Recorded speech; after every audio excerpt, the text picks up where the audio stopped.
Hi friends, എല്ലാവർക്കും സുഖമല്ലേ? ഞാൻ സുഖമായിട്ടിരിക്കണു.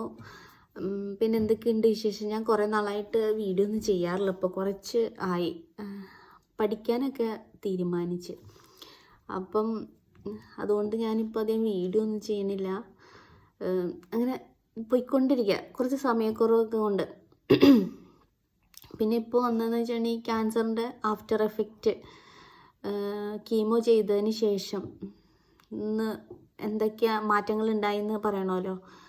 അപ്പോൾ അത് പറയാൻ കൂടിയിട്ടാണ് വന്നത്. മാറ്റങ്ങളെന്ന് പറയാൻ മെയിനായിട്ട് കയ്യിൽ നഖമൊക്കെ കണ്ടിട്ടുണ്ടായിരുന്നില്ലേ? നഖമൊക്കെ വളർന്നു, മുടിയൊക്കെ വളർന്നു. മുടി കാണിച്ചു തരാം കേട്ടോ. ഇതാട്ടോ മുടി.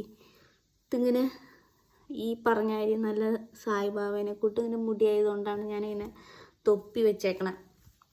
അതാണ് ഇച്ചിരി കൂടെ ഒതുങ്ങിയിരുന്നോളൂല്ലോ. അല്ലെങ്കിൽ ഈ മുടി ഇങ്ങനെ പൊങ്ങി ഇങ്ങനെ നിൽക്കും, എറുത്ത് പിടിച്ച പോലെ. അപ്പം അതുകൊണ്ടാണ് ഇങ്ങനെ തൊപ്പി വയ്ക്കണേ.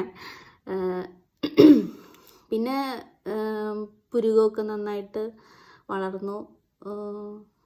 അങ്ങനെ കുഴപ്പമില്ലാണ്ട് അങ്ങനെ മുന്നോട്ട് പോണു. പിന്നെ കണ്ണിന് ചെറിയ ഇപ്പം കീമോടെ കഴിഞ്ഞിട്ട് തന്നെ ഇപ്പോൾ 8-9 മാസം കഴിഞ്ഞു എനിക്ക്. അപ്പം അതിൻ്റെ ആഫ്റ്റർ എഫക്റ്റ് എന്ന് പറയാൻ മെയിനായിട്ട് നമ്മൾ കണ്ണിനാണ്. കണ്ണിന് എന്ന് പറയുമ്പോൾ നമുക്ക് കുറച്ച് നേരം കണ്ണിന് ഈ മൊബൈലിൻ്റെ സ്ക്രീനാണെങ്കിൽ നോക്കിയിരുന്നാലും, അല്ലെങ്കിൽ ഇപ്പോൾ കണ്ണിന് നമ്മൾ ഒരുപാട് ശ്രദ്ധ ചെലുത്തി ഇപ്പോൾ വായിക്കുകയാണ്, ബുക്കാണെങ്കിൽ വായിക്കണമെങ്കിൽ തന്നെ നമുക്ക് കണ്ണിന് നീർക്കെട്ട് വീഴും. അപ്പോൾ ഡോക്ടറോട് കഴിഞ്ഞ ദിവസം ഞാൻ ഡോക്ടറെ കണ്ടായിരുന്നു. കണ്ടപ്പോൾ ഡോക്ടർ പറഞ്ഞു, കണ്ണിൻ്റെ ഡോക്ടറെ കണ്ടപ്പോൾ പറഞ്ഞു, ആദ്യം ക്യാൻസറിൻ്റെ അതായത് ഞാൻ ട്രീറ്റ്മെൻറ്റ് ചെയ്തുകൊണ്ടിരുന്ന ഡോക്ടറെയായിട്ട് കണ്ടത്. അപ്പോൾ ഡോക്ടർ പറഞ്ഞു, കണ്ണിൻ്റെ ഒരു ഡോക്ടറെ കാണിച്ച് നോക്ക്, അപ്പോൾ കുഴപ്പമുണ്ടാവില്ല, ചിലപ്പോൾ അത് കണ്ണിൻ്റെ നീർക്കെട്ടായിരിക്കും എന്ന് പറഞ്ഞു. അങ്ങനെ വിട്ടു കേട്ടോ. എന്നിട്ട് പിന്നെ ഞാൻ കണ്ണിൻ്റെ ഡോക്ടറെ പോയി കണ്ടു. കണ്ണിൻ്റെ ഡോക്ടറെ പോയി കണ്ടു കഴിഞ്ഞപ്പോൾ ഡോക്ടർ പറഞ്ഞു, അത് ക്യാൻസറിൻ്റെ കീമോ കഴിഞ്ഞതിന് ശേഷം ഉള്ള ആ മരുന്നിൻ്റെ എഫക്റ്റ് കണ്ണിനധികം ഇത് നീർക്കെട്ട് വീഴണയാന്ന് പറഞ്ഞു.